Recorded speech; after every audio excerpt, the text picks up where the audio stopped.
Over on Substack, the Unsolicited Advice Reading Group are reading some of Simone Weil's greatest essays. If you'd like to join us, the link is in the description.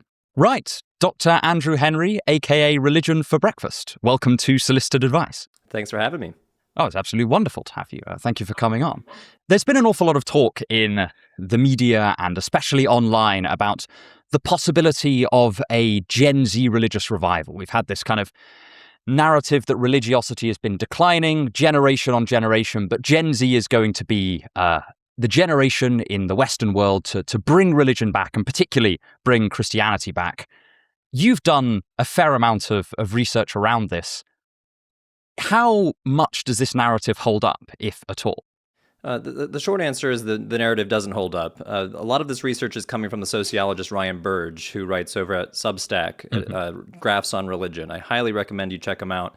And I recently did a video on this topic that dug into it. And no, there's not a Gen Z revival happening.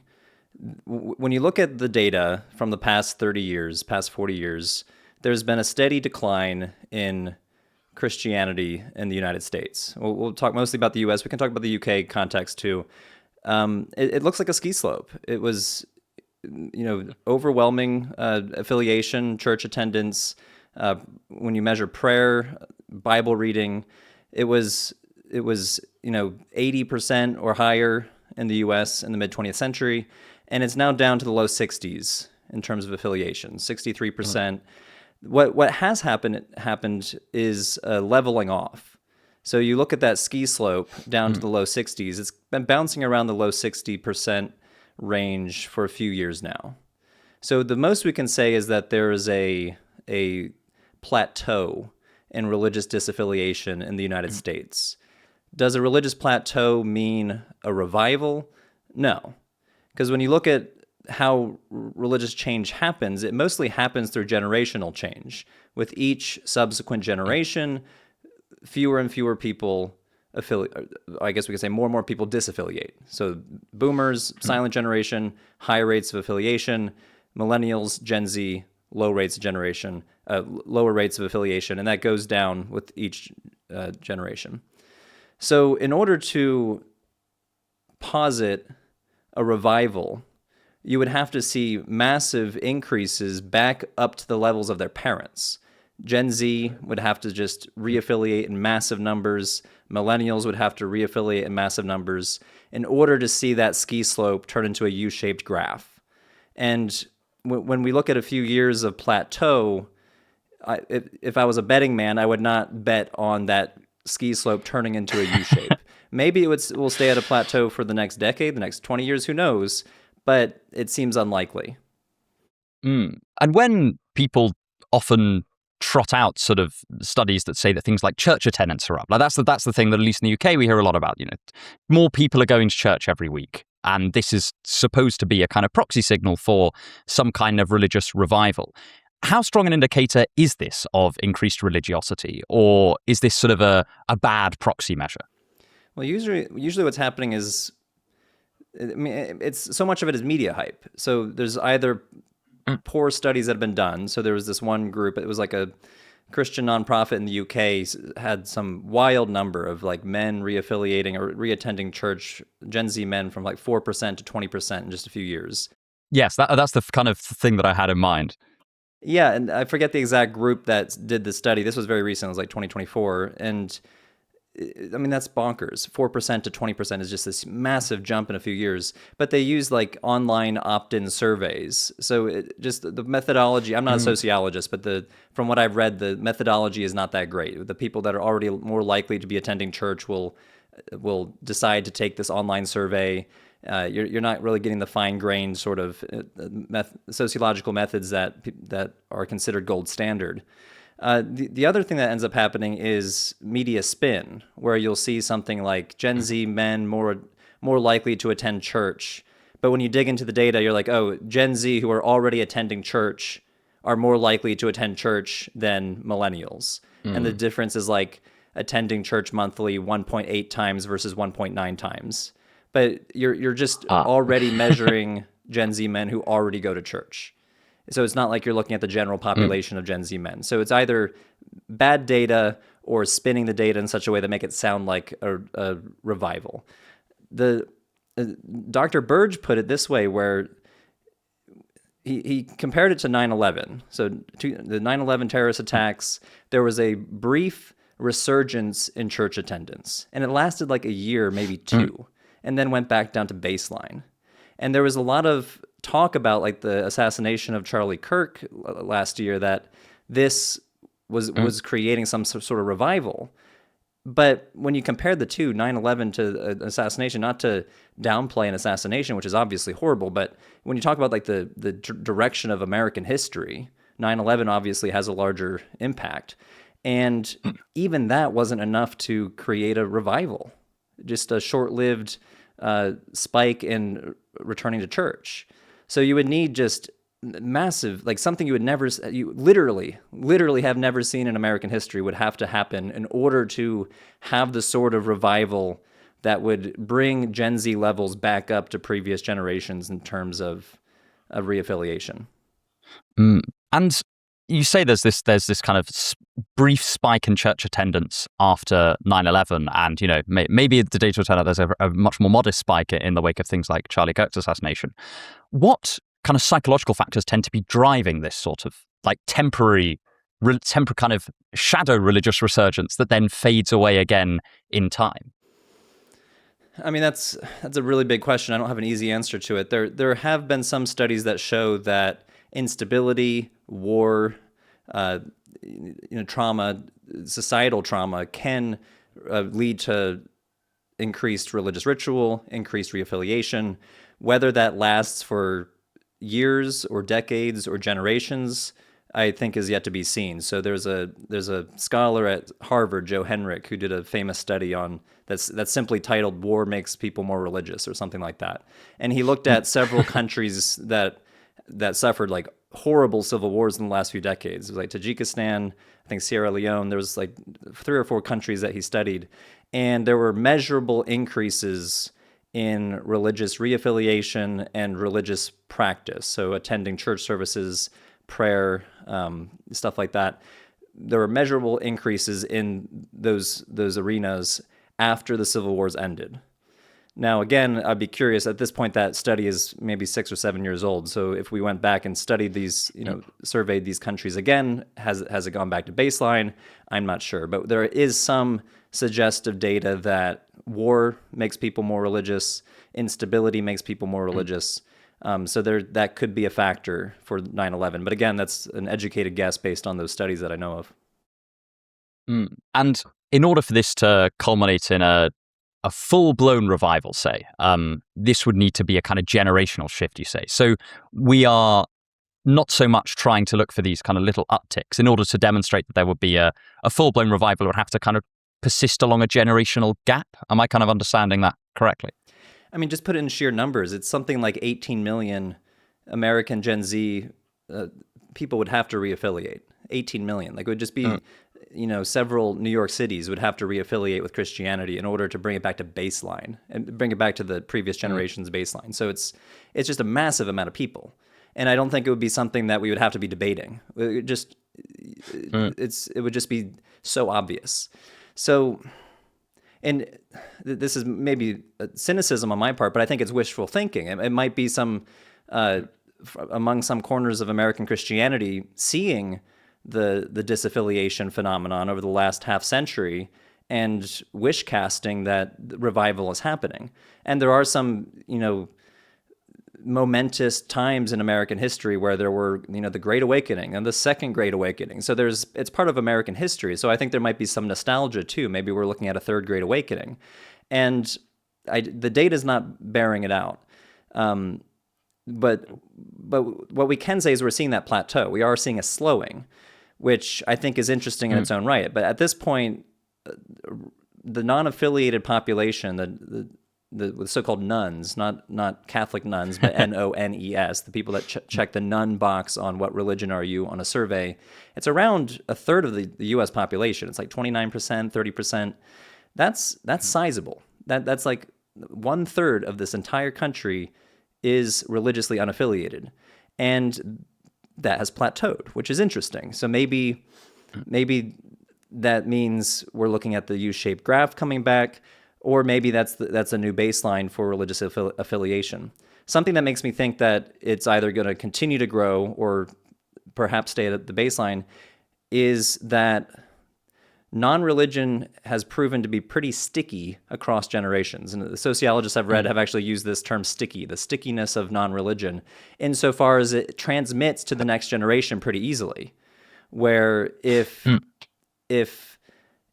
let's use the UK as an example, because the studies I'm most familiar with are from the UK, where the numbers are quite shocking. That if you're a Christian family, you have like a 45% chance that your kid is going to disaffiliate. So 45% chance. So if you have, 2 kids, there's a good chance one of them is going to disaffiliate. If you are a non-religious family and your kid, it's 95%. 95% your kid's going to be non-religious. So like the stickiness across generations is just off the charts. Like you'd have 100 kids, 95 of them are going to be non-religious. So at least in the UK context, it's those numbers are much lower in the US, but it is still, I think 60%, something like that for non-religious stickiness across, retention rates, if we can use that terminology.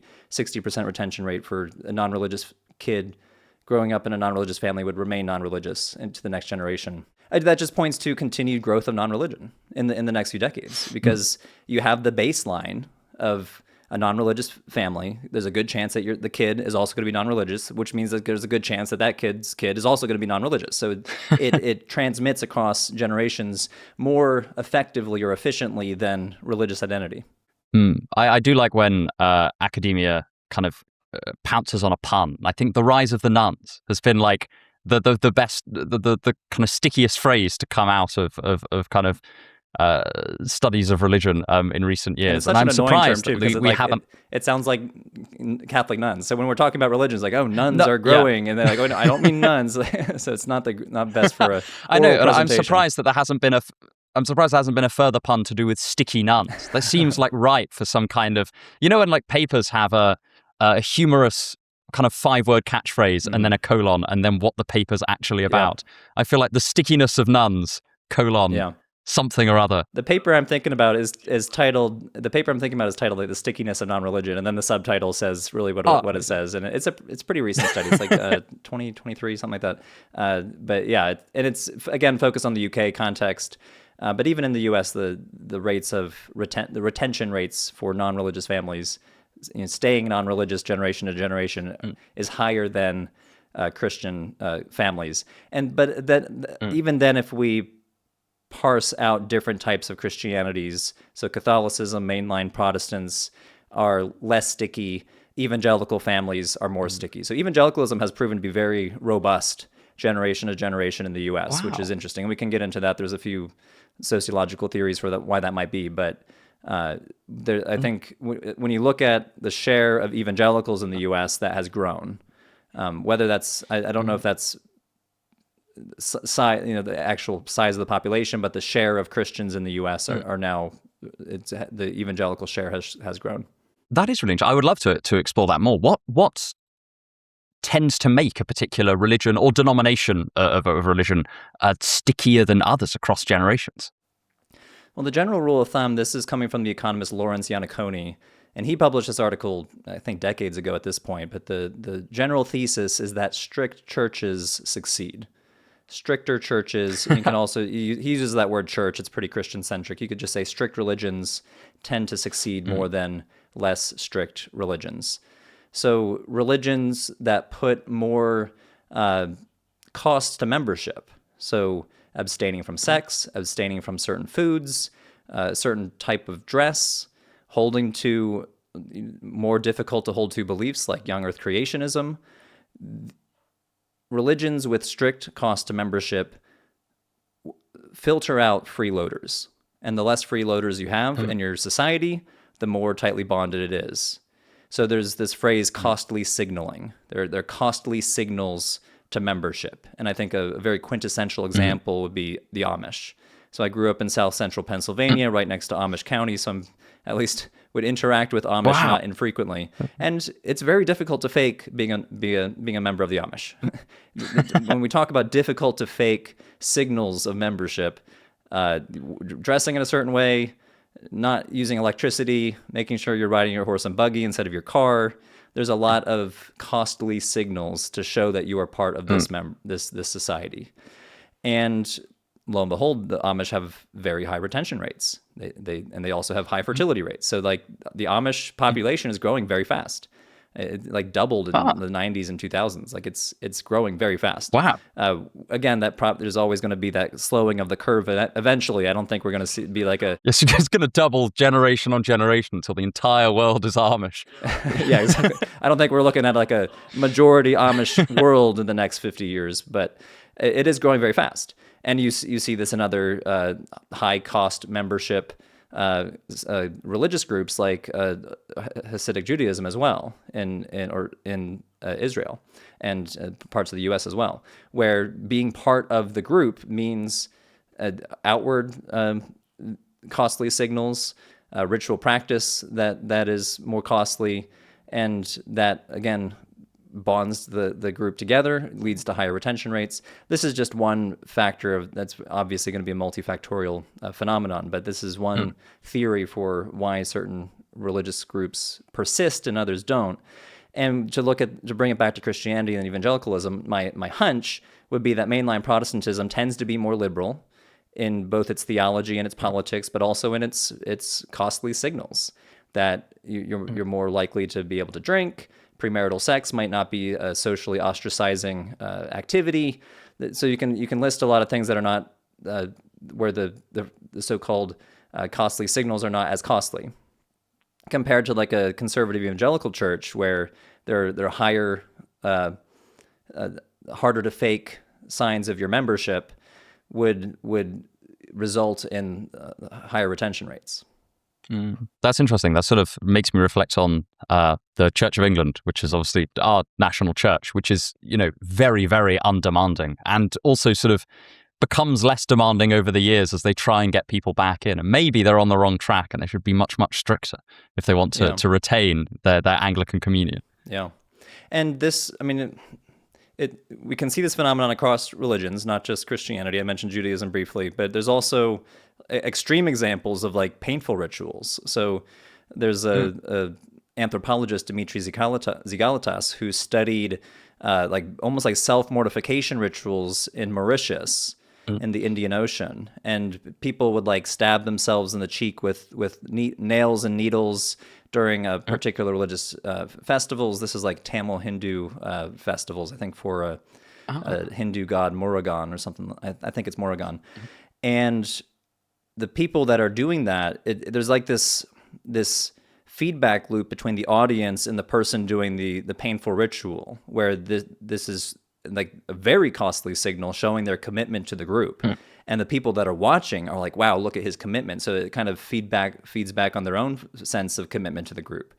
So you can kind of see the sociological power of ritual, in particular extreme ritual and costly ritual. We can even think of martyrdom as like the ultimate extreme ritual, and how that plays into the sociological vigor of a particular community. If you have like the ultimate costly signal that this person really was committed to this community.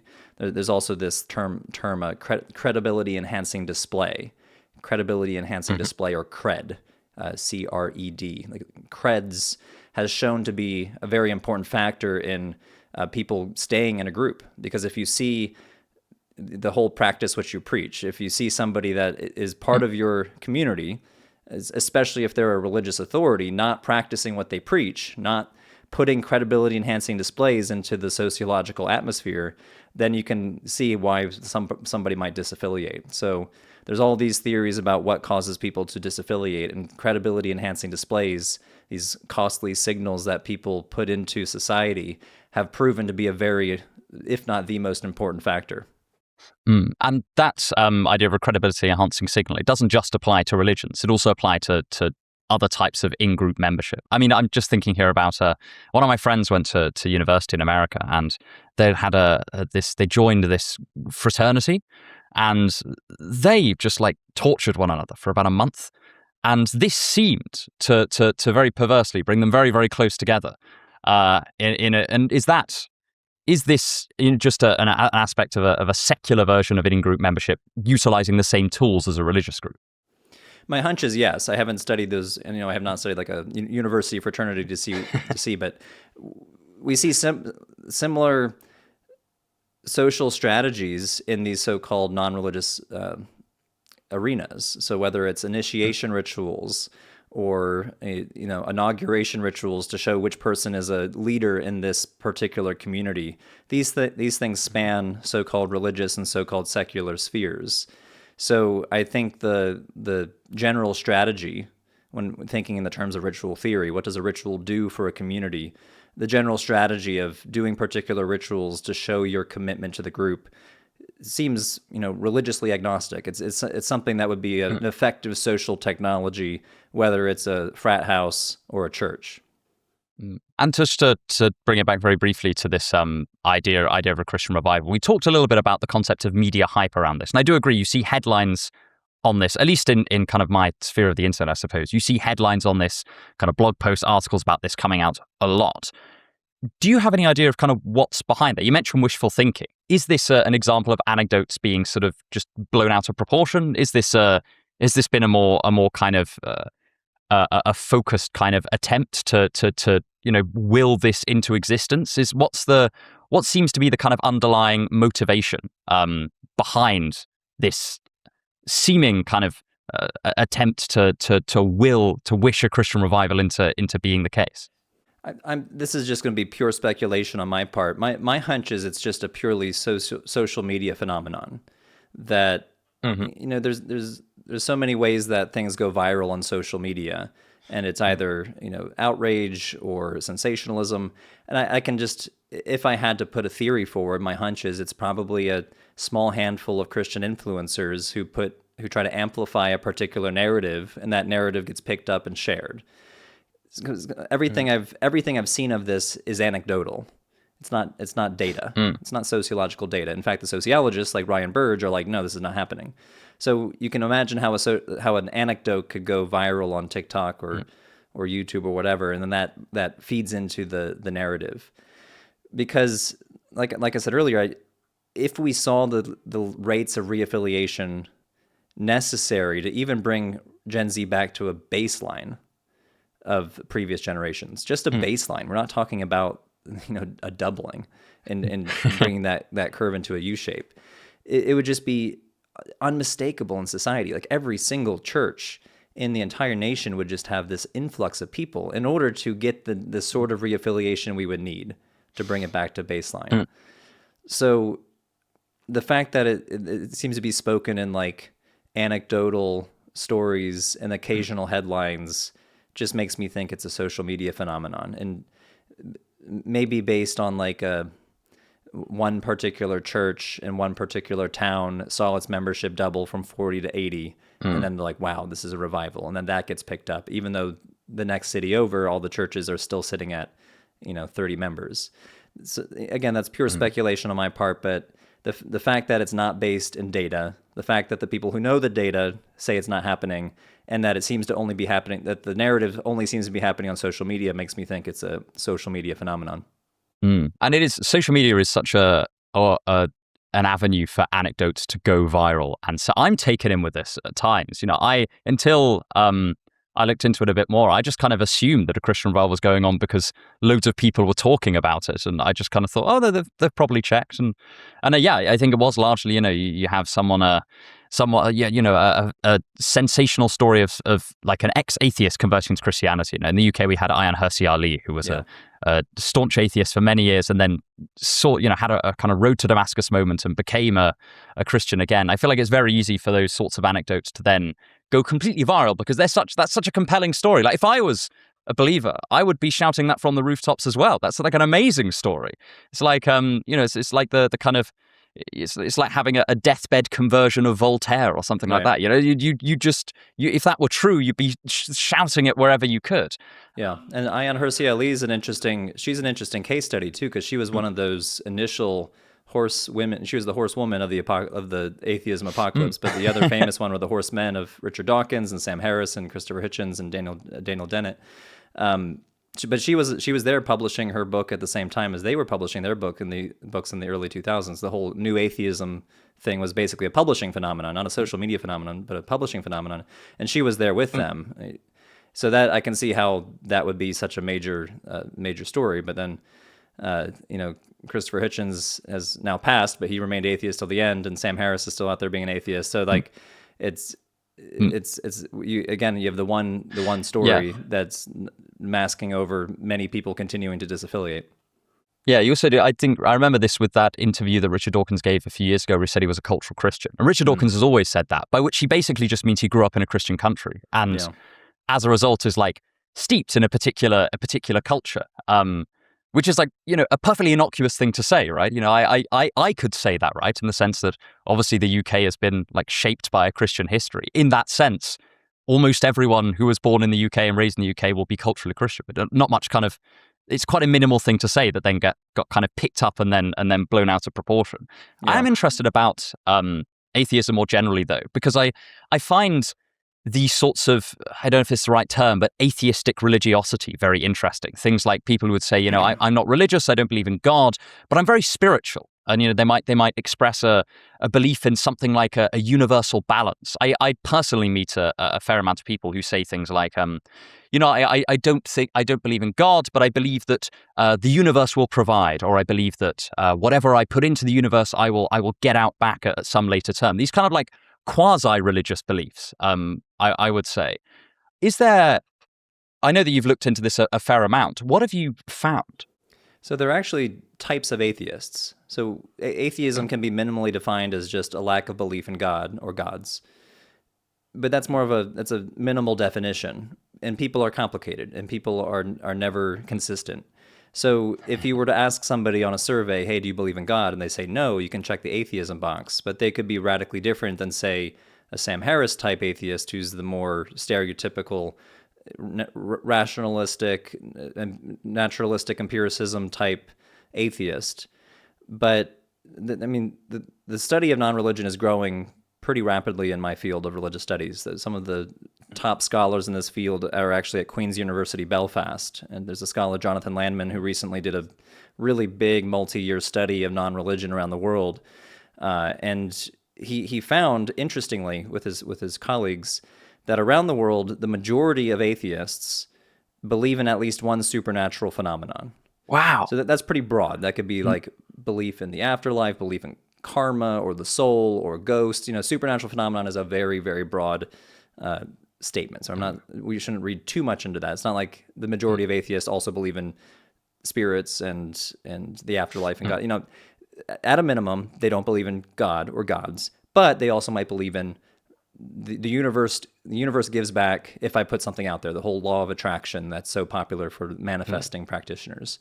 They might believe in karma or ghosts or the ancestors, and that's the majority of atheists. And even in the U.S., which it has pretty high rates of so-called the rationalistic atheists that are closer to the new atheist archetype, it's like 30%, a little bit over 30% are actually the naturalistic empiricist type atheists. The rest are believe in at least some sort of supernatural phenomenon. So the scholars who study this have tried to categorize, because we religion scholars love to categorize, but they try to categorize the different types of atheists. And one of these categories are what they call spiritual atheists. Spiritual atheists, they might believe in some supernatural phenomenon. They might engage in some sort of practices like meditation or manifesting. And as what gets them to be called atheists is just because they say they don't believe in God. So they fit the minimal definition, but they still are spiritual, however they define spiritual. That is its own can of worms. Where spiritual but not religious. I would just say spiritual is religion. It's just it's in some sense it's a non-traditional religion, and insofar it's not rooted in a particular tradition, a particular ism like Buddhism or Hinduism. You could say it's eclectic, where they can piece together their own type of ritual practices. They might do Hindu-inspired yoga on one side. and mid 20th century self-help manifestation on the other side.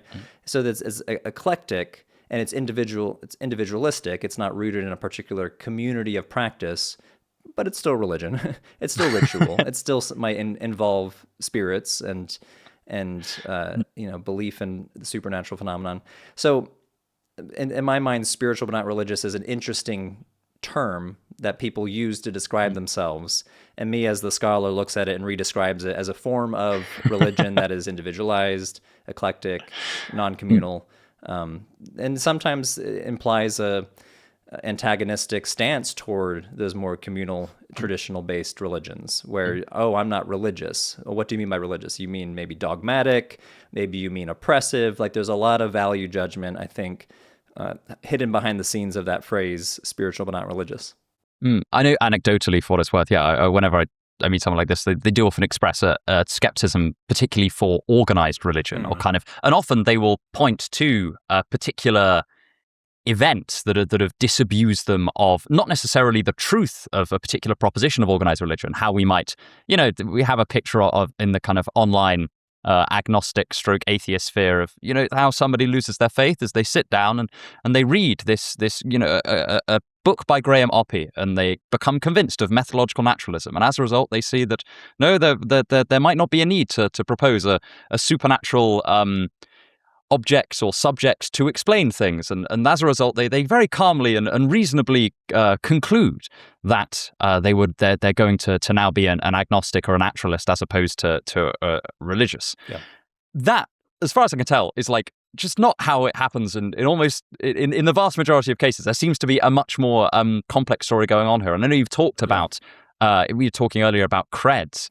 I don't know if it's the right term for it. It almost seems like there's a kind of decreds that disabuses people of religion in the same way that a cred can strengthen their religious faith. Well, atheism via rationalism, like you just described, is actually quite rare. Where somebody picked up, I don't know, David Hume or something, and then they rationalized their way out of theism. That happens, obviously happens. We hear anecdotally it happens, but when you look at the population level, it's actually quite a rare way to find your way out of theism into atheism. So there's another scholar, Will Gervais, who recently published a book called Disbelief, I believe, Disbelief in a Religious Species or something like that. Will Gervais, amazing scholar, and he identified several pathways to atheism, and rationalism is one of the pathways that people do. So, reason their way out of religion. And I'm using these words somewhat loosely. I'm not saying that it's unreasonable to be religious, but people who like think rationally, like, oh, okay, I don't believe this, therefore I'm going to be atheist. That sort of self-reflective pathway to atheism is quite rare, and it's not a cross-cultural phenomenon. There was a study done a few years ago that looked at like 12 different nations, really religiously diverse, China, UAE, the UK, the United States, and there were only 3 countries in the entire study. I think it was Australia, Singapore, and the US, where the rational, self-reflective pathway to atheism had any sort of popularity. More often, it was credibility-enhancing displays. People not seeing credible adherence to the religious dogmas and practices that people say they should follow, and therefore them deciding to leave because of that. And I think that makes a lot of sense, because we're not really a rational species, but we are a social species. And when we see our fellow social members not doing what we are told they should be doing, that decreases credibility and increases your chances of leaving. The other 2 pathways to atheism he pointed out, one is called mentalizing. So this is the whole concept of theory of mind.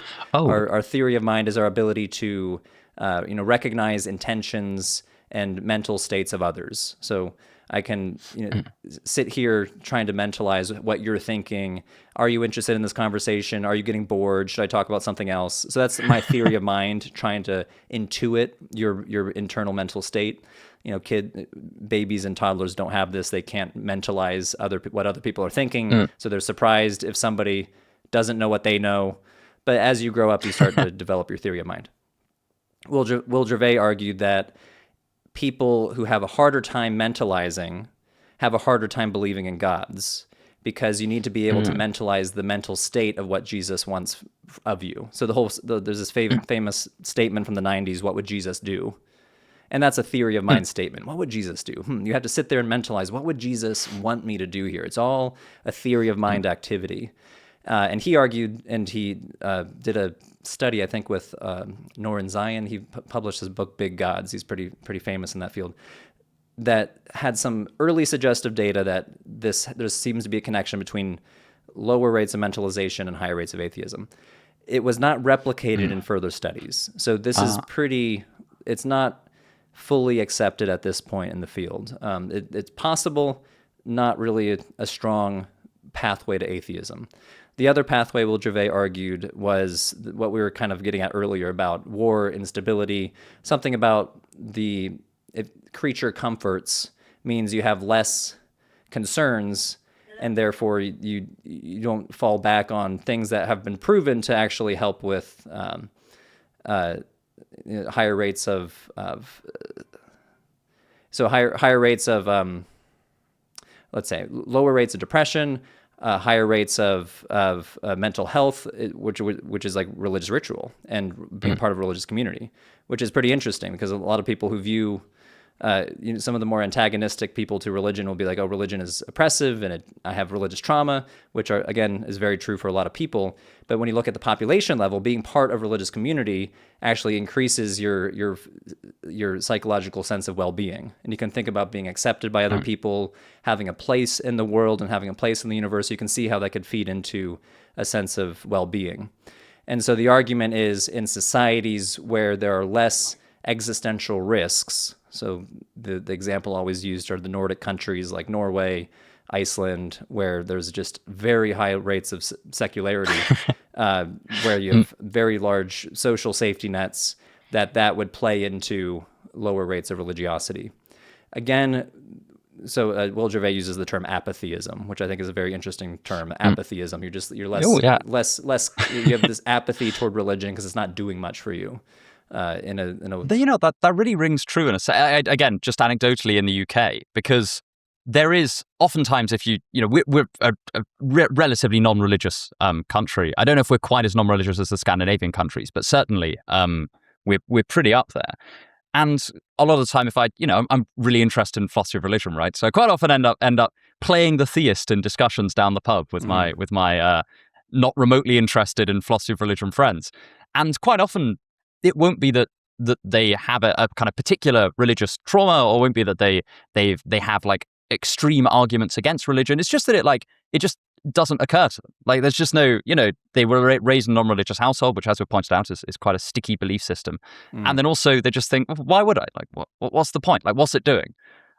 Which I find absolutely fascinating because I can so see that perspective on things. Like, it just never comes up. Yeah, and there's so that same stickiness in non-religion study, that those same sociologists studied British kids raised in non-religious families, and their conclusion was that these kids were being socialized into a worldview, but the worldview was broadly humanistic, and you can use that word humanism pretty broadly, but it is a worldview. It's not like the kids are completely amoral, lacking any sense of right and wrong. Like they're acculturated into a humanism where humans are the primary agent in the world. Science is the main way you find out about the world, and religion is viewed as something that's particular and cultural, and maybe even something familial. So that's what your family does, that's what your culture does, but that's not this universal humanism that I've been taught as a kid. So that's part of how the stickiness of non-religion perpetuates, is these kids have a worldview that they're drawn to.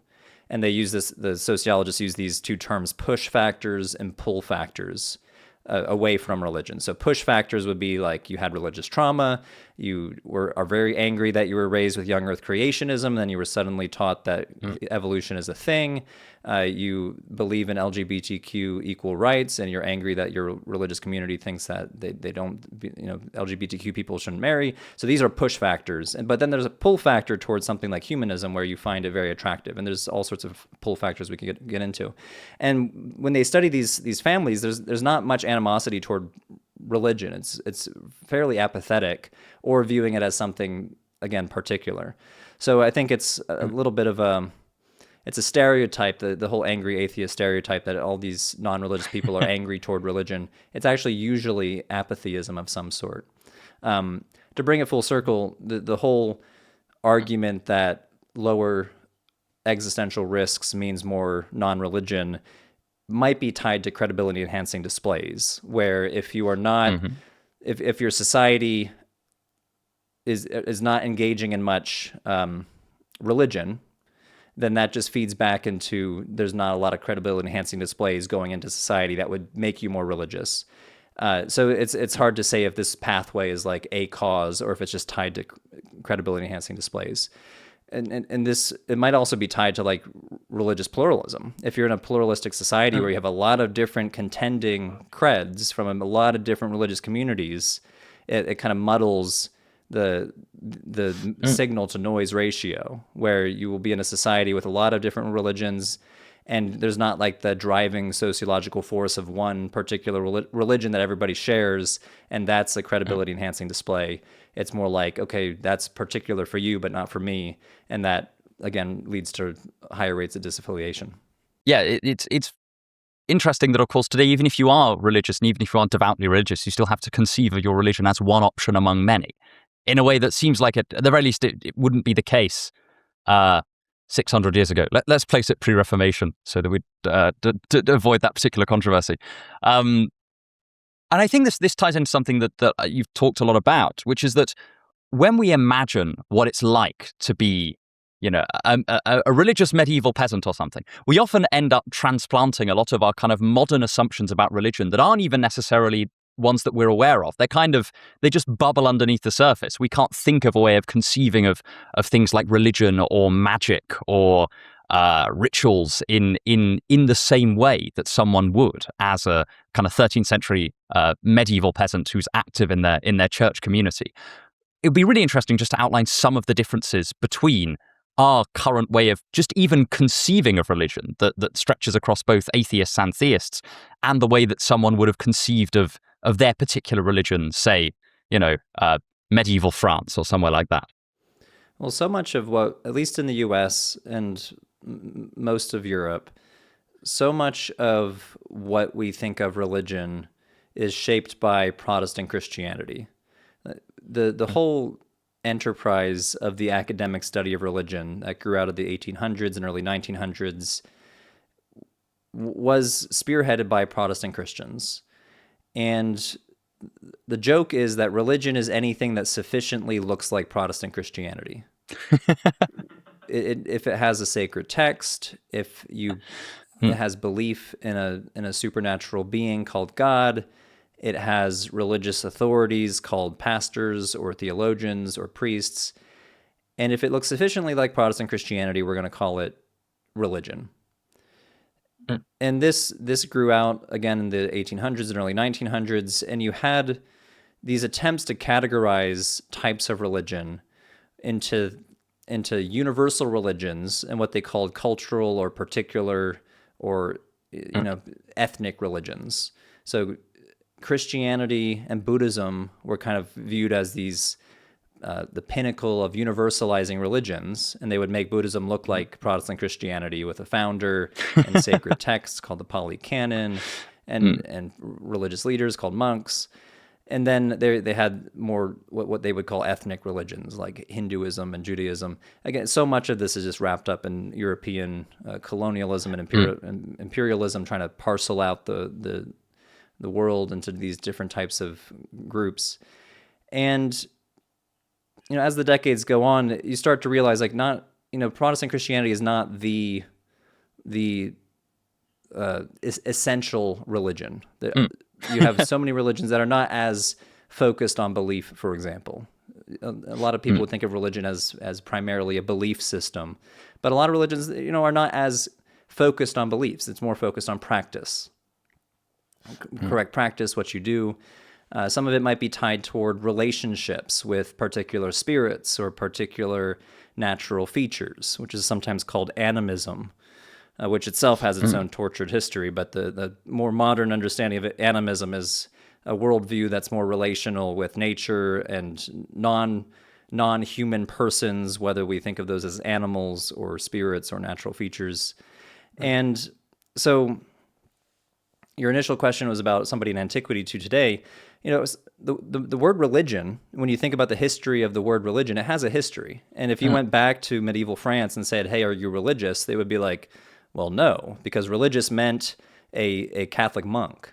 So these terms secular and religious come from the terms, I think it's secularis and religioso or something like that. I need to brush up on my Latin. But it was basically the monks were the religious clergy, and then you had the priests that were not monastic. They were the secular, secularis. And so we get those two terms, but it's kind of silly to say that one is secular and one is religious. We would both call them religious today because they're both clergy or, religious functionaries in this religion that we call Catholicism. So the term itself throughout the 1800s and 1900s came to mean something. And for us, it meant like belief in the supernatural, religious functionaries like priests and pastors, sacred texts, founders like the Buddha and Jesus. But most people throughout history were not thinking in sort of secular versus religious. You would go back to ancient Greece, ancient Rome. The religious and the secular were suffused. There was no secular sphere and religious sphere. A temple, so we can think of the famous Temple of Artemis outside of Ephesus, which, one of the seven wonders of the ancient world. It also functioned as a bank. Like people held money there. Wow, I didn't know that. You would look at ancient Babylonian and Sumerian texts, clay tablets, and you have these priests, holding livestock and putting out lines of credit. Like when we think of the banking world, the financial world, and the religious world, there was no distinction in antiquity. So the whole, is this religious? That's a very modern question that I think for most of human history, most humans would have been confused by. That's. I find that fascinating. I've been reading viewers of the channel know I've been reading a lot of Charles Taylor's A Secular Age recently, and it similarly talks about the idea that this division between the religious and the secular as we understand it, as opposed to how a medieval speaker would understand it, is is inconceivable. Like they wouldn't have the conceptual scheme to totally understand it. I really interesting what you say about Buddhism. I got really into Buddhist epistemology and logic at university, which is really fun. I highly encourage people to check it out because it's a really interesting topic. But I've often found that in our on the kind of English speaking online sphere, we often really try to cram Buddhism into a form of almost Christianity, like as in into a form of like, we ask questions like, is it monotheistic? Is it polytheistic? Is it atheistic? Is it agnostic? And it does seem like these are all kind of attempts to impose a kind of artificial category from the outside that doesn't quite make sense within. Well, trying to fit it most. Trying to fit it into a Protestant shaped box. Like, the founder exactly. Is As the you Buddha, say, like and trying to be like, yes, and saying, well, we've got the Tripitaka and we've got the Buddha, and also even referring to Siddhartha Gautama as the Buddha, as opposed to a Buddha, seems to be like a kind of an outside imposition. I know that you've spoken a fair amount about this in the past. What would you say to someone like many of my audience who are predominantly from English speaking countries, but might have an interest in Buddhism or forms of Hinduism, but are likely, when looking at these religions, to carry a kind of Protestant boxing exercise inherently with them without even necessarily realizing it? How would we go about avoiding that?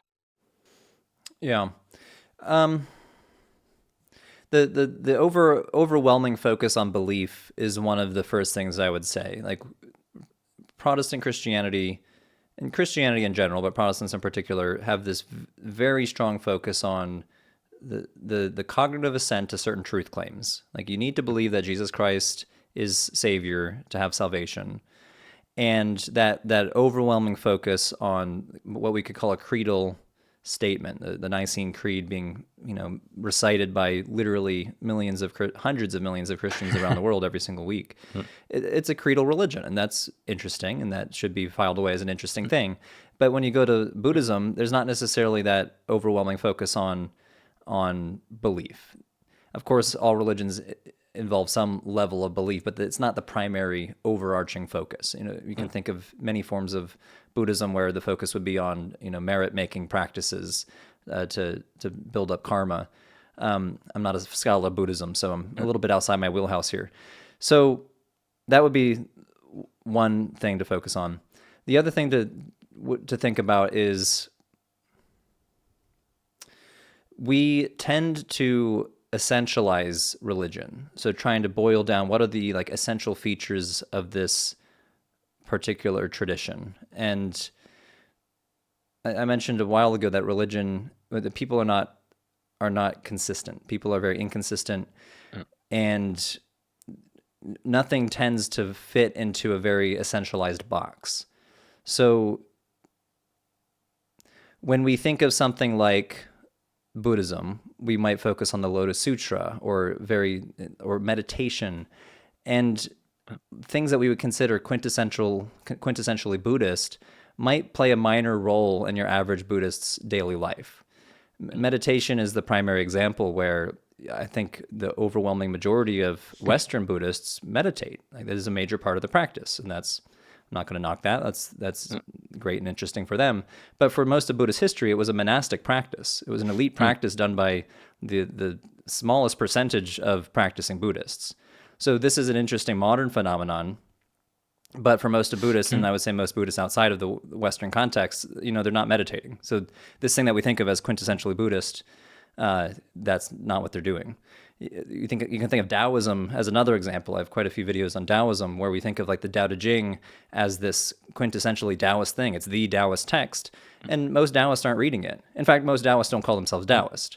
If you go ask people that go to Taoist temples in China, the word Taoist is reserved for a priest or some sort of religious functionary. You're not going to call yourself a Taoist, but you might go to a Taoist temple and sit in on a Taoist liturgy. But you're not necessarily reading the Taoist canon, which is 1,500 texts that barely anybody is reading.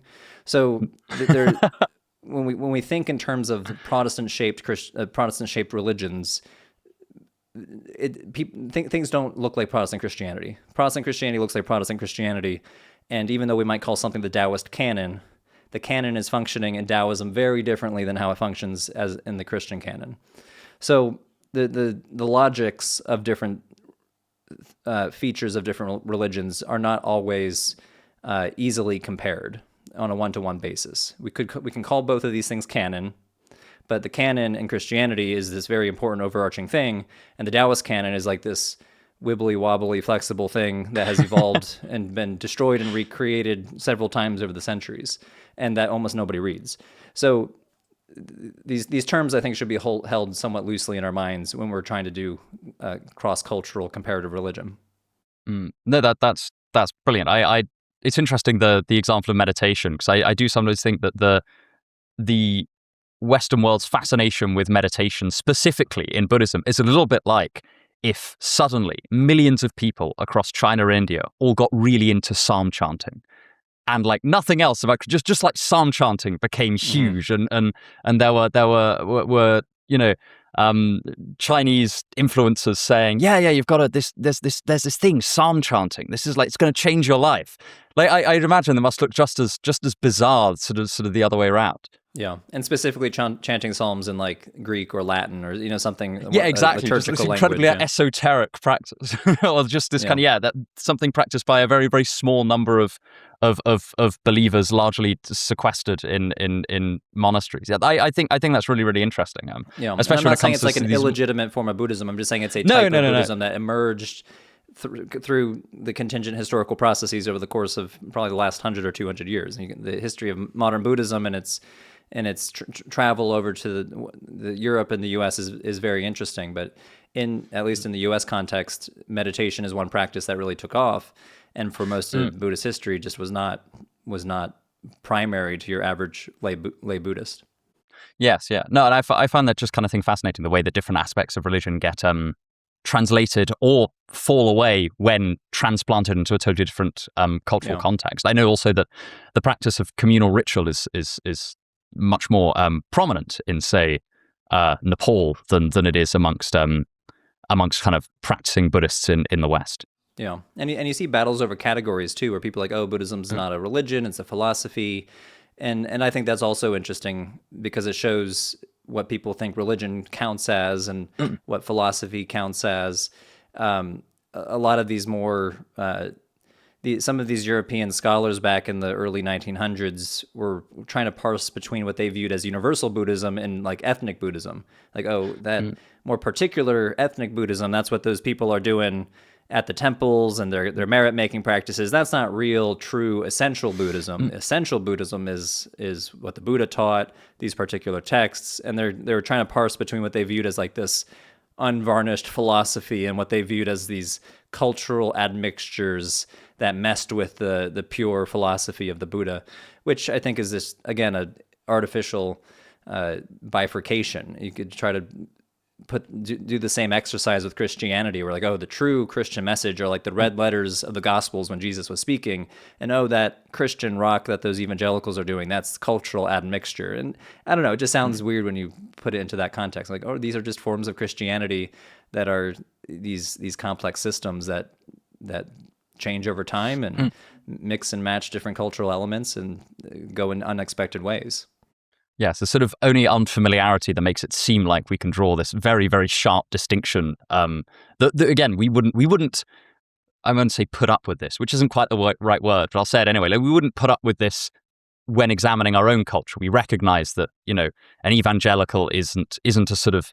I mean, well, at least I would not recognize an evangelical as sort of inferior, corrupted form of Christianity, and that actually, the only form of Christianity is found in the Gospels and nowhere else, not even in the Old Testament.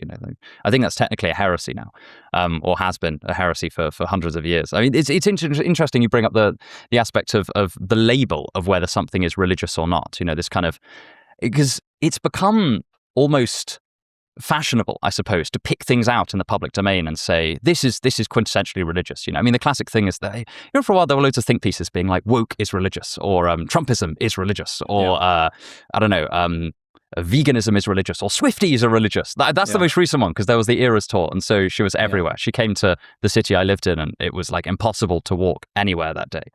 And we've got into the habit of labeling these things as religions or using that as a kind of rhetorical strategy.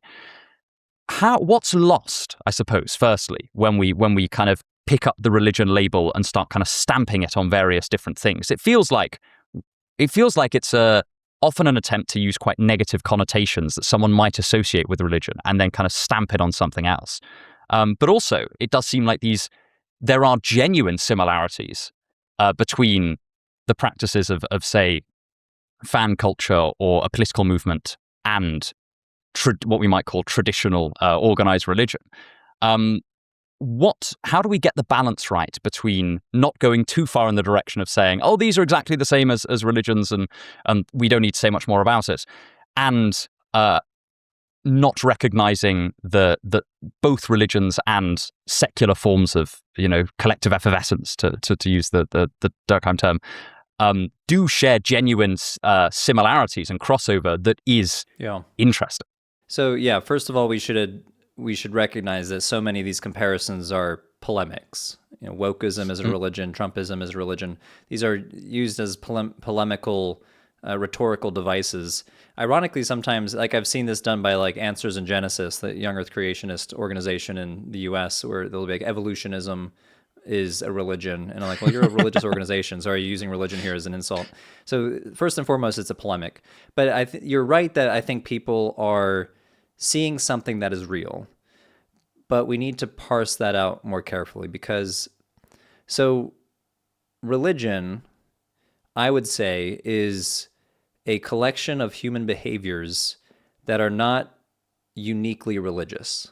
Religion is not some special, unique corner of culture that is untouched by other parts of culture. What we call a religion, like Christianity or Buddhism, is a collection of very human things that humans like to do. So humans like hierarchies.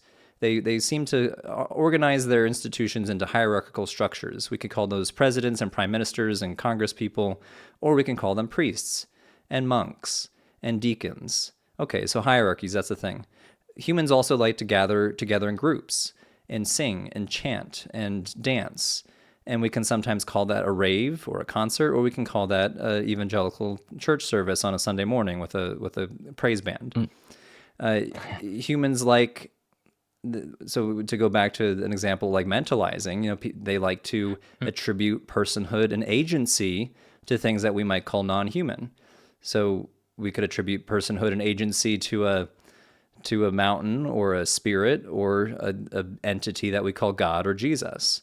So we can say religion is, I like the phrase, a biocultural phenomenon. There's biological bases to religion. So what I was just mentioning with mentalizing, there seems to be a tie between the origin of belief in invisible beings and our ability to mentalize and to see agency and personhood everywhere. And it's also a cultural phenomenon. Writing and church authorities and mythologies told from generation to generation. This is all cultural production. So then we start seeing these very human things in other arenas that we would call non-religious. So then we start asking questions. Is a Philadelphia Eagles football game, is that a religious gathering? And I think that's the wrong question, because it continues to keep the specialness of religion. So let's stop saying religion is special. And I'm not trying to be insulting here. I'm trying to say let's not give special privilege to religion as a cultural human phenomenon. Let's instead ask, is the evangelical church service the game day of Christianity? Instead of asking the game day, is that religious? Let's try to flip the question on its head. Is a church service a game day? It happens once a week. People gather, they cheer. It's a game day. It sounds kind of silly, but my point is trying to invert, why are we privileging religion? When we say, is the Eras tour for Taylor Swift, was that a religious gathering? We can instead say when a famous pastor goes from, let's say like William Lane Craig or something like that. A famous pastor goes from church to church and people gather and they excitedly listen to him. Let's just call that a tour or a concert tour. We shouldn't privilege religion. Religion, in many respects, is an empty bucket in which we can throw whatever we want into it. We usually throw texts that we call sacred. We usually throw mythologies and gods and things that we think of stereotypically religious into that bucket. But in many respects, that's kind of an artificial demarcation that we drew around these particular human behaviors and called them religious. And then we drew lines around these other things and we called those government. But those are us. That's us, the students and scholars of religion, drawing those lines. Those lines between the secular and the religious, they don't exist naturally. In the same way that the line between Canada and the U.S. doesn't exist naturally. It exists, and that I would be arrested if I try to sneak into Canada, but it's artificial and socially constructed. So it's us saying that, putting our hand over the heart and saying the Pledge of Allegiance to the U.S. flag, oh, that's secular, but when we chant the Nicene Creed, that's religious. That's me making that distinction, but it's the same thing. It's a communal ritual, a credibility-enhancing display that I belong to this community, and I show some fealty to this symbol, the American flag, or to Jesus Christ, and it's doing similar work. It's doing similar work in society. So a lot of scholars, at least in my camp, we've kind of tried to stop defining religion. Not that religion can't be defined, it just can be defined 50 different ways, and a lot of those ways are worse than others. We try to instead focus on the function of a particular practice or belief. What is that doing in society? And once you start focusing on function, you then start seeing religion everywhere, because humans are deploying similar technologies in different arenas. Gathering together, chanting and singing together, and wearing particular T-shirts that might say Taylor Swift on them, that is doing some sort of social bonding phenomenon in that community right there. It's creating a group identity. It's creating this collective effervescence, as Emil Durkheim would say, like this social electricity running through the crowd. So the ritual is doing something. And that ritual, that social technology works, whether if the object of study, the object of focus is a flag, a national flag, or a religious entity like God or Jesus. And that's why I think so many people are like, oh, is this religious or is this religious? They're noticing something, but they're not able to articulate it, which is that humans do human things. And sometimes we draw lines around those things and say, oh, this is religion and this is civic ritual. But I would say, well, these are all functioning in similar ways. And sometimes it's focused on the supernatural, and sometimes it's focusing on something that's been elevated to a sacred status, like the American flag or the U.S. Constitution. We could talk about American civil religion, but it's religious in as much as what we might call stereotypical religion, like Christianity. It's fascinating from a UK perspective as well, because especially growing up, I remember a teacher telling me about I don't know if this still happens, but the idea of all of the kids in an American school at the beginning of the day saying the Pledge of Allegiance, which struck our totally unused to it UK school children ears as like a religious ritual. But in fact, they're both partaking of the same baseline you said biocultural. I like that as a term. That's lovely. Yeah. Stuff. Well, because so much of religion is rooted in our biology. And we could take this even further and say that animals are religious too, and that religion, that it's not a uniquely human thing, and that it's just in a spectrum of animal behavior. Obviously an elephant's not going to be reading the Lotus Sutra, but an elephant does seem to have some level of recognition and respect for a dead compatriot, where they linger over a dead elephant and touch it, and there's some level of grief. So if we can say that, if we can try to pare back our definition of religion to be not human-centric, that doesn't require anything human, like language, maybe we can find this kernel of religion. People use terms like proto-religion or quasi-religion. I again think that's people trying to protect religion as something special. Let's just call it religion, where it seems to be based in like emotions and feelings, and that might be some where religion would be on a spectrum of animal behavior. And to almost circle back to the idea of spiritual atheism and things like that. In terms of how a spiritual atheist gets created, I suppose, for want of a better term, is it normally that someone grows up non-religious, or just kind of the baseline is non-religion for them, and then they will find something like, because of those impulses that we share, not only with one another, but also with animals, will find a kind of thing to fill the gap that religion would have filled for them? Or is it normally that they have come from a particular religious background and they lose faith in that particular religious background, but still maintain some kind of idea of providential order to the universe or something like that? Yeah, it's certainly possible. So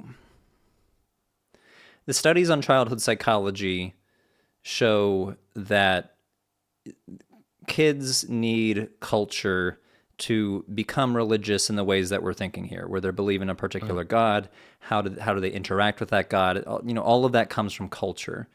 But scholars of childhood psychology have identified certain, we can call them like cognitive biases, hardwired into the human brain, that make theistic ideas intuitive. So the scholar I'm thinking of here is Justin Barrett. He published a book called Born Believers, I believe. And one of them goes back to the theory of mind thing I was talking about. There's something called the hyperactive agency detection device, HADD or HAD. It's such a ridiculous term. I don't know why they call it that. But hyperactive agency, why is it a device? I'm not a cognitive science, so they might have a good answer to that. Hyperactive agency detection is something that you've probably felt yourself, where you like woke up in the middle of the night and you thought you saw some being in the corner. And you're like, oh fuck! But here it's like your coat hanger or whatever. Yeah.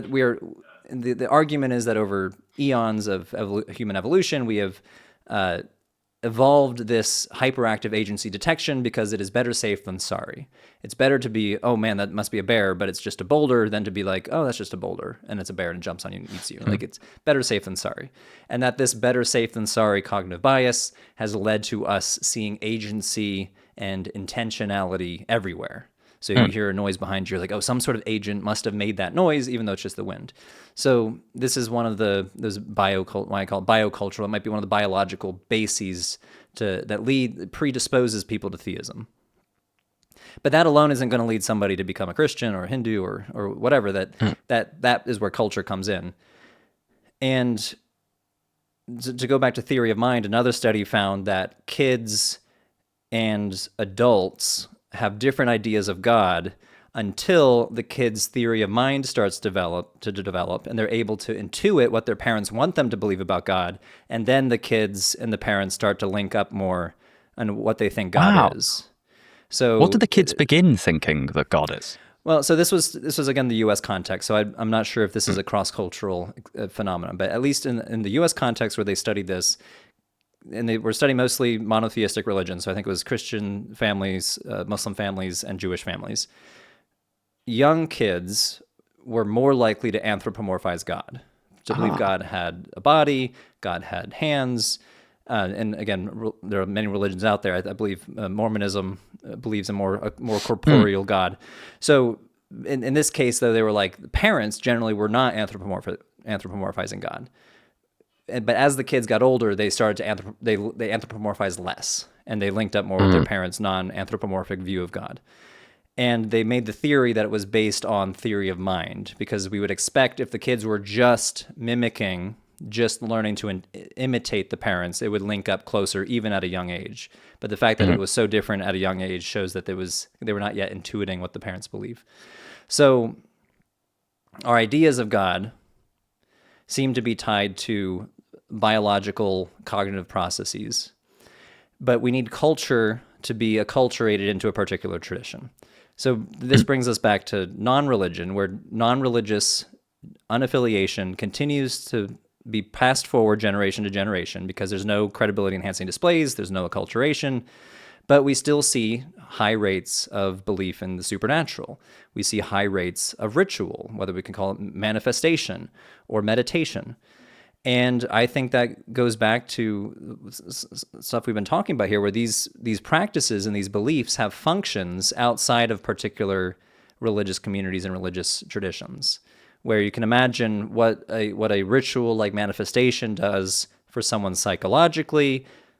Maybe it has something to do socially, even though it's an individual practice. You can have some sort of identity online, interacting with other manifestors. So the ritual is still doing something psychologically, it's still doing something sociologically, so it still has a role to play, even in a so-called disenchanted world, to use, I think that's Charles Taylor's term. Yes, yeah. Where we could live in a so-called disenchanted world. I don't think we do, but I think this would explain why we see such high rates of spiritual atheists, so to speak, where these practices are still playing a role. We're still humanly, biologically predisposed to certain ideas that seem intuitive to the human mind, and I don't think that's going to go away. So to bring it back full circle, when we talk about that plateau of the ski slope, I don't know how much lower it can go, because humans, I do think, gravitate toward ritual. We gravitate towards certain ideas that seem intuitive, like belief in invisible agency, whether we call that invisible agent the universe or angels or spirits. And so it's hard for me to envision that disappearing entirely unless there's like a categorical sea change in how the human mind works. Yeah. It's interesting, this idea of spiritual atheism, or atheists coming to have some kind of religious belief. Because I remember years and years ago, there was I think, quite short-lived phenomenon of atheist churches, and you will know more about this than I will. So maybe it wasn't short-lived at all. Maybe that's just I'm kind of making a mistake there. But I remember that not quite catching on in quite the same way that one might expect it to, right? You've got this kind of group of people, all, at least on the face of it, rallying round a shared belief about the nature of the universe and building a community around that fact.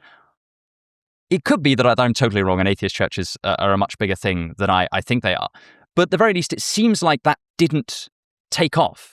And actually, the more dominant forms of religious belief among atheists do fall into these more loosely spiritual camp.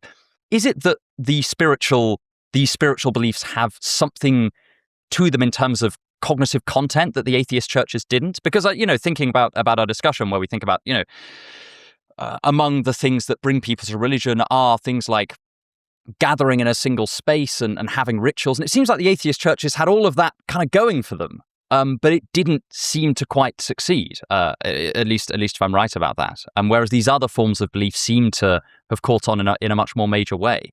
Do you have any idea why that might be? I think your hunch is correct. I don't think atheist churches are particularly popular. It strikes me as a very niche type of society. My hunch would be back to the costly signals we were talking about. Like what maybe if the atheist church said you must wear this particular type of T-shirt all the time, and you have to abstain from eating bacon and premarital sex. Like these are social technologies that help with social bonding.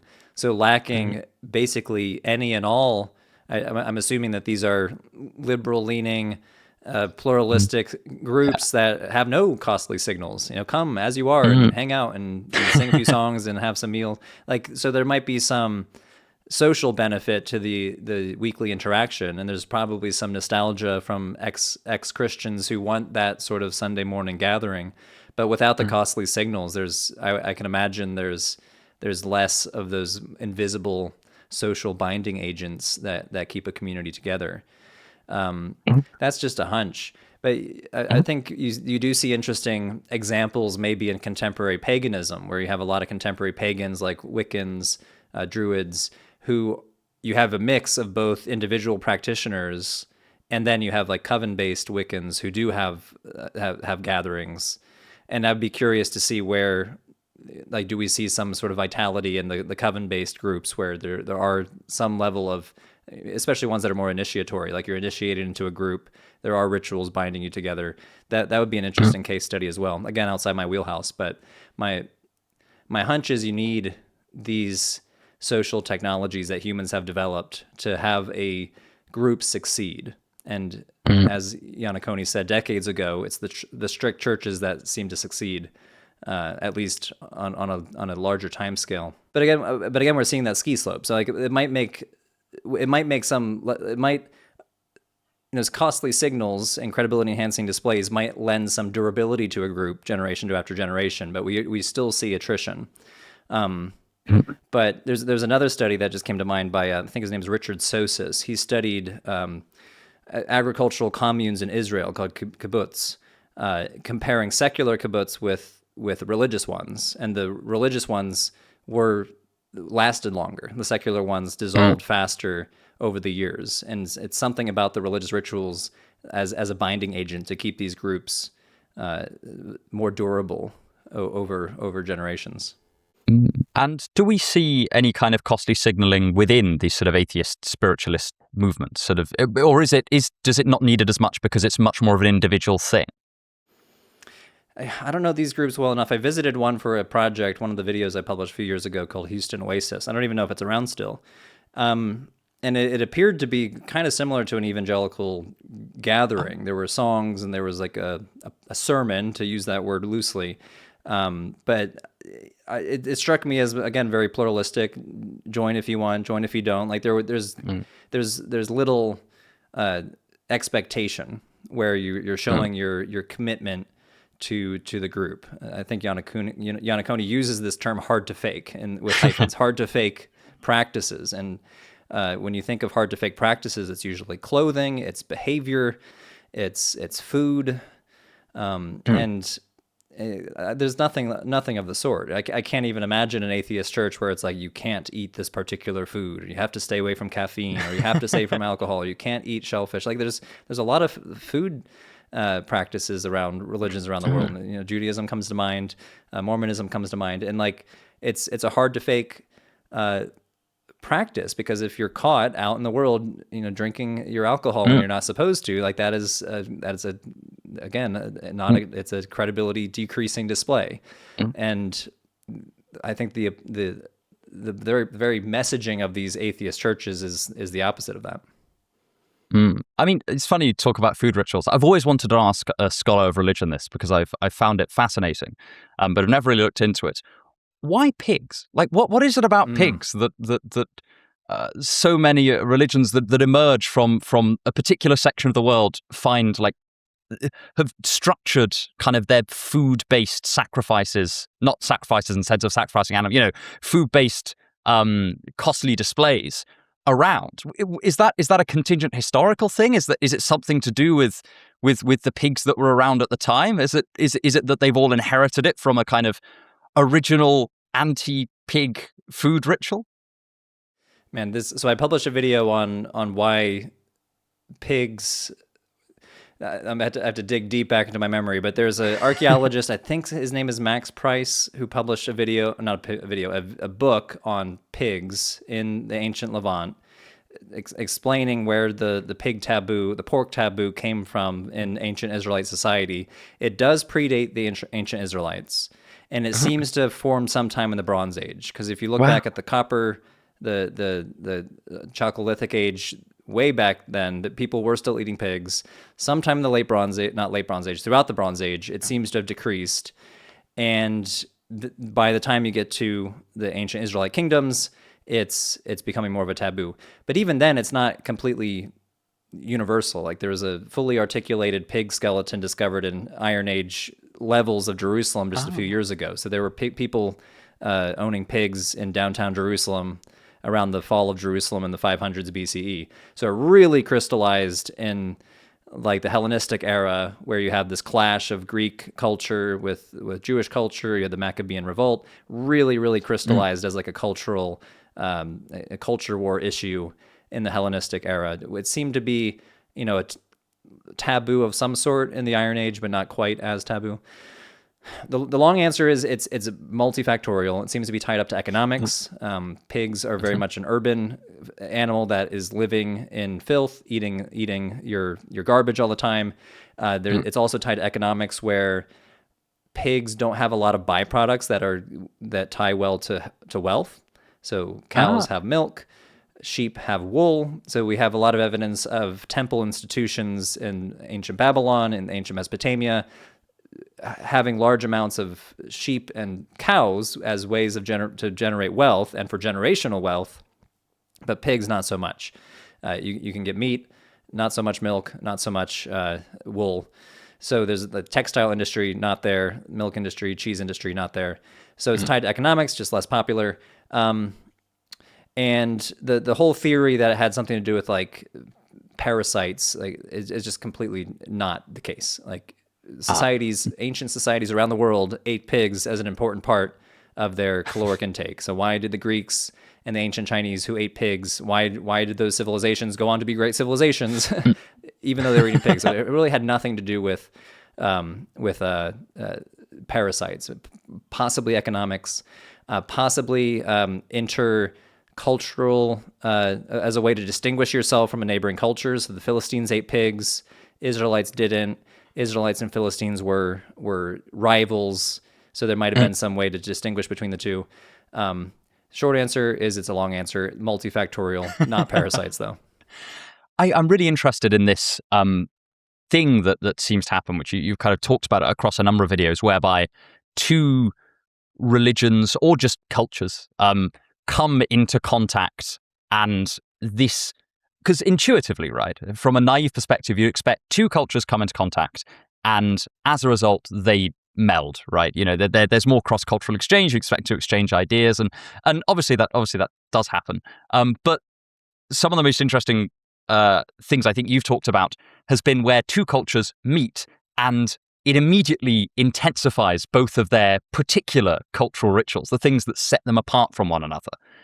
Why is that? Is that normally because there's some kind of hostility between the two cultures or pre-existing religions, and it's a response to that? Or is it something that cultures more widely tend to do when they encounter kind of the other, for lack of a better term? Yeah. I mean, this is a huge topic that's hard to parse. My first thought might be to push back a little bit. There's this phenomenon of the narcissism of small differences, where the two groups that are very, very similar might fight the hardest. Okay. Protestants between Calvinism and Arminianism, like whether you're predestined to hell or not, and like those two Protestants agree on everything, They're Protestant. They have the same Bible. They might call their religious leaders pastors instead of priests. Like they might believe in everything except for this one predestination issue, and they fight so hard about it. So the narcissism of small differences sharpens the difference between these two groups. Meanwhile, the Protestant apologist is not on stage fighting a Hindu apologist. Like the difference is too vast to matter. So that would be one example where the different cultures clashing are actually quite similar. What I think we see more often is what we would call syncretism, which is more of a fancy term for the mixing and assimilating we see between cultures. And we sometimes think of syncretism as like two big cultures just melding, paganism over here and Christianity over here, and they kind of mix and create this hybrid. And that's just not really what happens on the ground. But you have people on the ground who interact with a new religious idea for the first time, and they can choose to reject it or to assimilate it. And it's kind of this picking and choosing phenomenon that happens. You can use the word bricolage, which is the fancy, I think it's from Levi Strauss, an anthropologist, do-it-yourself. Syncretism is do-it-yourself religion, bricolage, where you're kind of putting together your religious world with the available materials. And if you're an indigenous Egyptian living in the hinterlands of ancient Egypt, and you're very used to Osiris and Horus, and then suddenly you have this new guy on the block who has the good news about Jesus Christ, and this person named Mary, and we can go to this building called a basilica and do the Eucharist, you can choose to reject it or try to incorporate it into your religious world. And that looks different into different communities, into different people. And you get these interesting, what we could call hybrids. But the example that comes to mind, in ancient Egypt, you had these things called ticket oracles. You go to an oracle and they would give you a ticket, like, hey, should I move to Philadelphia or Chicago? And they would give you, ISIS says go to Chicago. It was kind of this interesting, wow. The priests are behind the scenes facilitating the oracle. And these ticket oracles just get completely Christianized. They've been going for thousands of years, but now it's the saint, Saint Anthony or whatever, giving out the oracle instead of some Egyptian god. And there's this famous monk, Simeon the Stylite, who would sit on top of a pillar. This was Syria, not Egypt, and he would sit on top of a pillar for like decades. And this practice also seems to have come from before Christianity, where it just kind of gets Christianized. So sometimes it goes both ways. So a practice is adopted or Christianized. And that's what I see more often. Your initial question was about cultures meeting. That's something that I see more often is the melding and mixing. I've seen the phrase creolization. You can think of Creole languages. It's a linguistic term where you have Haitian Creole, where the French language and West and Central African languages interact from enslaved Africans under European rule, and you get this interesting language, Haitian Creole, which is neither French nor African. It's its own thing, and you get kind of creolization in religions as well, where communities and people mix and match to create what is not fully Christian but neither fully pagan. It's like its own thing. Well, I mean that is a much more heartwarming kind of picture of how things work. So I'm glad to have been corrected on that, because I much rather the situation where different cultures meet one another and there's this kind of much more friendly sort of exchange of ideas. That is very nice. It's not necessarily friendly either. Like it can also be. Okay. It could be syncretism under pressure, where the local monk also destroyed your temples. It's not supposed to be Pollyannish, but I think to bring it back full circle to something we talked about earlier about a essentialized religion, like the essential Buddhism is the Buddha and this particular text, and no religion is an essentialized distilled. Cultural phenomenon. Like all religions are mixing and matching and assimilating from the cultures around it. Christianity itself, you can point to any segment of Christianity, whether it's a liturgical practice or a sacred text or a particular ritual, and you can find a lineage or a genealogy to how the idea was inspired. Like the Eucharist, for example, coming from Greco-Roman banquet culture, where you would come together and you eat bread and wine, which were like the staples of your typical dinner banquet back then, and then this becomes sacralized into what we know as the Eucharist today. Eventually, from the sheer number of Christians, it could no longer be a banquet. It had to be smaller amounts of food and wine. But there's these are as a religion that grew in the ancient Greco-Roman world, of course it's going to draw beats from the ancient Greco-Roman world and ancient Judaism. Yeah, I always think about Christianity in the context of Greek philosophy, just as the area I'm more familiar with, and how much of what we now think of as quintessentially Christian theology is really inspired by Greek, like Neoplatonism. Just kind of, it's incredible swaths of what we now think of as, Augustinian and well, we don't even think of it as Augustinian anymore. We just think of it as Christian theology. Is directly of the lineage of Plotinus and the thinkers that came immediately before him. Yeah, it is what we do have this instinct to kind of try and essentialize. I think is a really good word for it. Would you just recommend that in order to kind of counter this urge, we start to think of things more as, functional or as evolutions of contingent processes, and that's a kind of much more productive way of thinking about where our thought systems have ended up? I mean, I'm thinking, more recently, a debate that or an argument that's come up a lot in certainly the UK and the US in recent years has been this, we've kind of called it the Tom Holland argument, whereby, Christianity is seen to have inspired this, and this, and, is the foundation of our particular moral makeup, sometimes the term used. And obviously, on one level, that's true, because Christianity has been a dominant intellectual and social force in Europe and North America, well, at least in Europe for hundreds and hundreds of years, and for North America at least hundreds of years. And so there's a sense in which it seems trivially true. On the other hand, it seems like the load-bearing philosophical part of this is to do with conceiving Christianity as this one essential thing, and that actually by breaking it down into contingently evolving parts, and not seeing Christianity as this thing that began with Jesus, and seeing as, it actually draws from prior traditions and it evolves out of something as well, just as secularism, or what we now call secularism, evolves out of Christianity. This seems like it's a way of potentially diffusing some of these, what I would at least consider to be slightly more simple historical takes. Yeah, I mean, I don't want to be prescriptive necessarily, but I would say if you want to engage in the academic study of religion from a critical perspective, you, in many respects, you historicize it. So in the line of scholars like Foucault, where you don't, this is what I meant by treating religion as special. Don't treat religion as special, treat it as human phenomena that we call religious, that we can see in other arenas of human thought, that are historically contingent, that claims to the sacred, calling something sacred is itself is a human construct of somebody, an authorizing community saying this thing is sacred.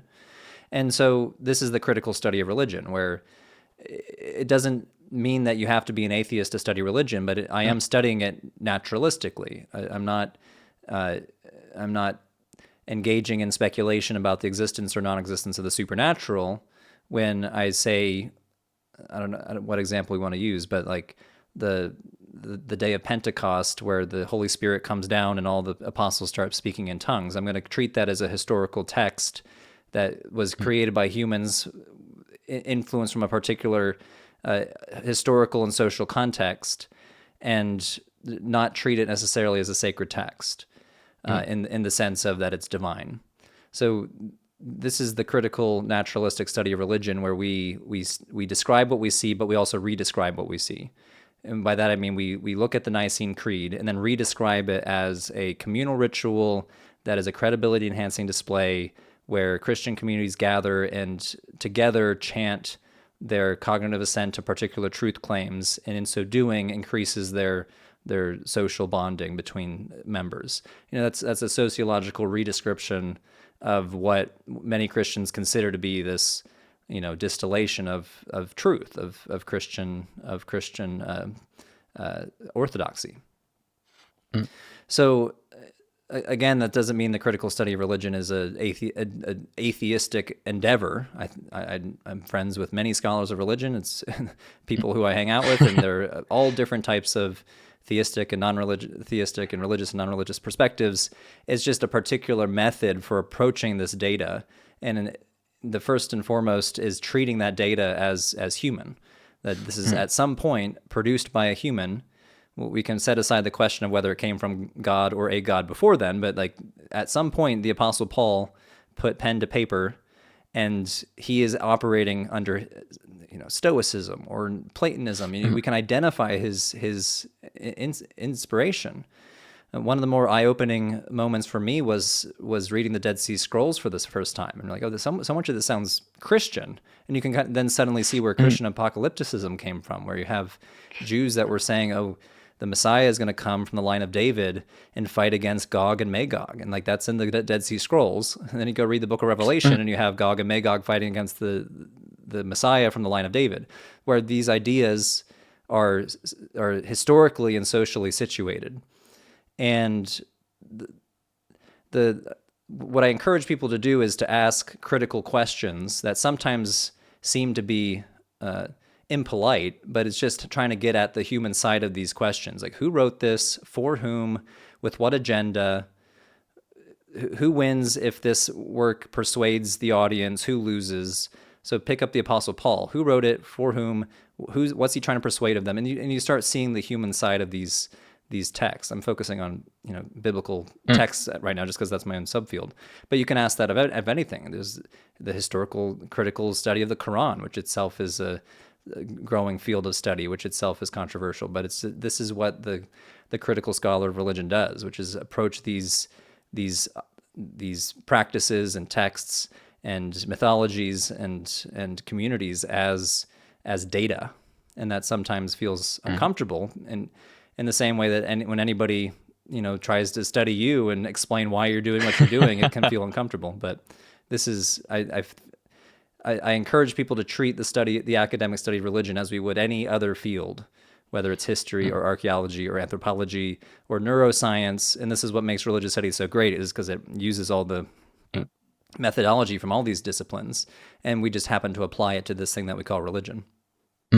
Yes, I suppose similar to how you can read up on the neuroscience or the psychology of love and still find yourself very much still loving your partner.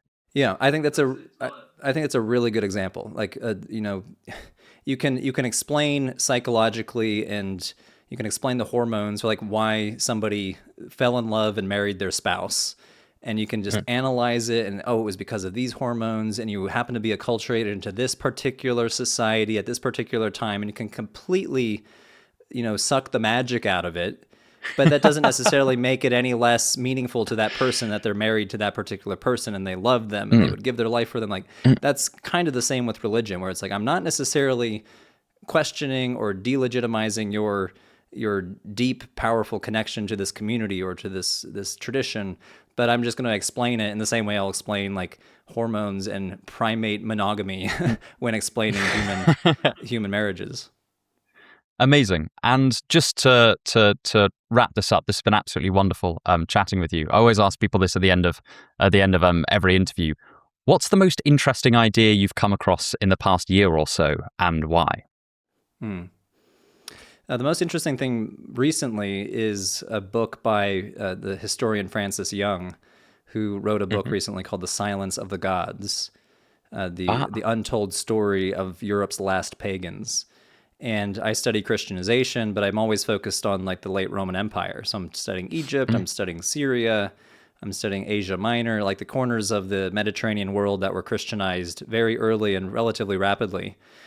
But he wrote this book about the Lithuanians and the Latvians and the Estonians and the indigenous much further peoples away, I suppose. Much further away, more remote, further from the cultural epicenter of the Roman Empire. And these communities, these people groups didn't Christianize until 1600s, 1700s, 1800s. I mean, he has historical documents of people worshiping like a grain god in Estonia in like the 1920s.